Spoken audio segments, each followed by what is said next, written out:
we could develop the relationships, meeting the folks on the inside to major corporations, that we could get them to open the door from the inside. Making It, Minority Success Stories. Inspiring personal stories of struggle, triumph, and success from America's small business community.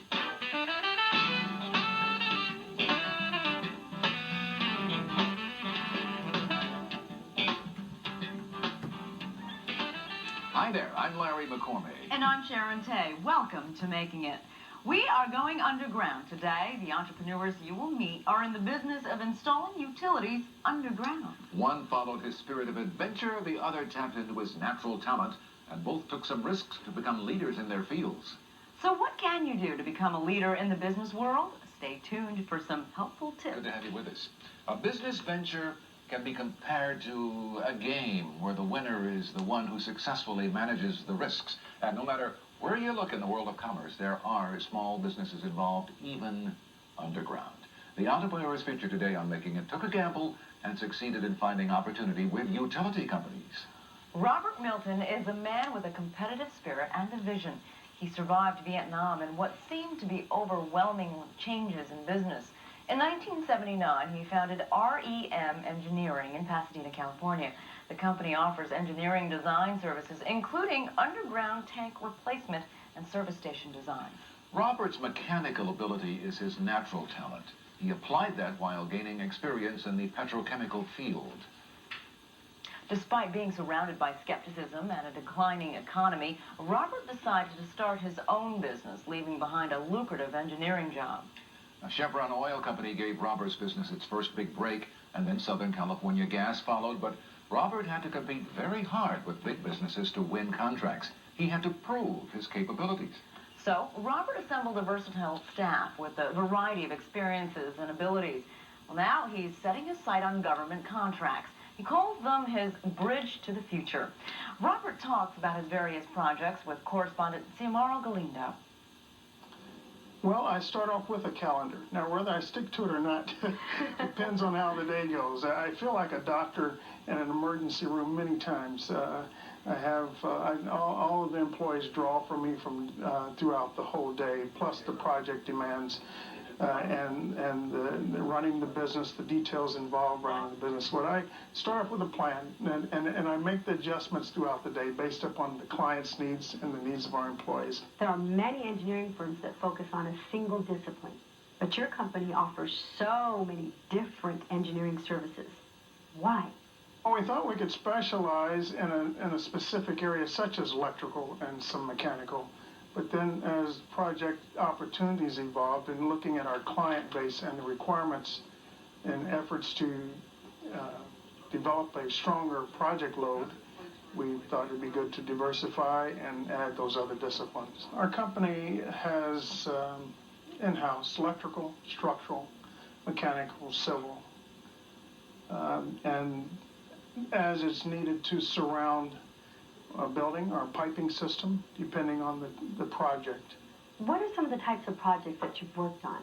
The company evolved from doing projects for the major oil companies.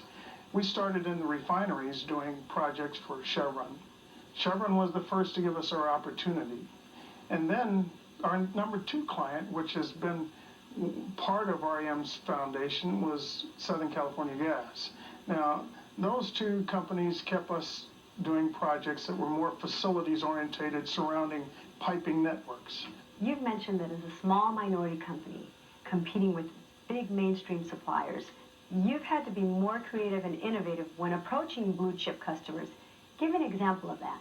I began to recognize that there needed to be something that would set REM Engineering above others. Therefore, we thought we would develop something that had been going on in mainstream engineering. The larger engineering companies such as Parsons, the Bechtels, and the Fluors, they came out with mainframe computer CAD stations. And when the PCs came into the industry to be used in drafting, we were the first to put service stations on CAD. This is developing all of those benefits that you may see in word processing, saving material, inject shared information. Well, we use shared design, developing little cookie cutters in efforts to use them on other projects. The second item was REM developed electrical standards used for every new Chevron service station across the country. And this was an opportunity. Anyone could have done it. It wasn't our brilliance. It was our opportunity and taking full advantage of it. As an entrepreneur, you work long hours, constantly overcoming hurdles with lots of stress. What makes it all worthwhile? I may have started on my own running the company, but now I think the company runs me. And it's because the demands that are required to do a good job and to look after folks that you care about. I now have a group of people, as in the 22 employees, that count on me to do a good job in what I do. And then there's the family that I have that's counting on me. And I wrap that all up with the fact that I'm living out something that I envisioned 20 years ago. Robert's wife, Manuela, has played an important part in the success of REM Engineering.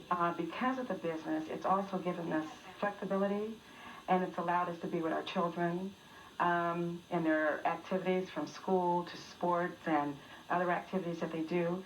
And when I look at my children, I am just so proud of them because I think they're proud of us. You carefully study the market conditions and position your company for new opportunities. What's next for REM Engineering? I developed this strategy. We call it Bridge to the Future. We've been marketing our federal government for a number of years. Finally, the opportunity has come, and we're trying to take the technology that we've learned in the private sector with the oil companies and the public utilities and our commercial clients and serve those government agencies. What do you do to unwind? Well, you're looking at Dr. Jekyll, Mr. Hyde. How so? I go into this change, this after work, and I go up to a park that's just north of here. It's Farnsworth Park. And for 15 years, I've been coaching Little League. And if parents only knew what I get from their kids, they would probably want to charge me for it.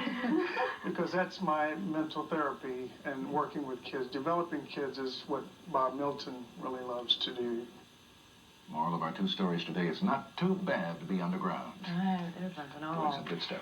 Well, one of Robert's sons is studying medicine. Another is pursuing dentistry. I mean, talk about a successful family. Yes, indeed. But they both recently announced they are considering changing to marketing and business administration to join the family business and give Dad a break. Gonna do it for making it for today. I'm so glad you joined us. I'm Larry McCormick. And I'm Sharon Tate. We'll see you next time here on Making It. Bye-bye.